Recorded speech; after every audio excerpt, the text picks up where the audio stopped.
Vamos a analizar si este conjunto es un subespacio de las funciones que van de R a R.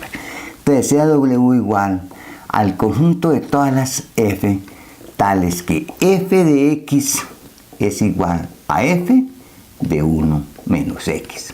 Entonces, que quede claro, esta es una función que va de R a R naturalmente, ¿no? Entonces, este va a ser un subconjunto de B, llamémoslo B, al conjunto de todas las funciones tales que f va de R a R con las operaciones usuales. Recuerden que ese conjunto es un espacio vectorial con las operaciones usuales. Vamos a mirar si este W, que es un subconjunto de A, es o no subespacio.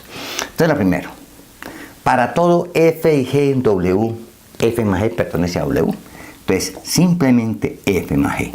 Vamos a mostrar que f más g pertenece o no pertenece. Evaluémoslo en x.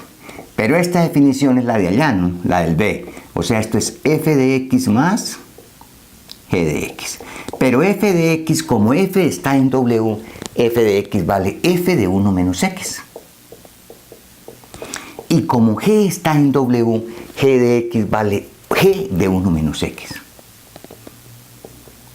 Y esto no es otra cosa que f más g calculado en 1 menos x.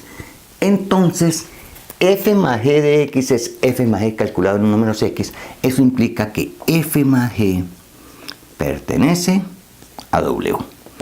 2. Que para todo alfa real y para todo f en W, vamos a mirar si el alfa por f pertenece a W. Entonces, ¿qué es alfa por f evaluado en x?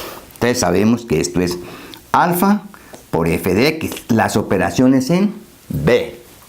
Vamos, pero f de x está en W. O sea que esto es alfa por f de 1 menos x. Pero esto no es otra cosa que alfa por f evaluada en 1 menos x. Entonces, ¿qué concluimos? Que alfa por f pertenece a W, ¿no? Conclusión, W es un subespacio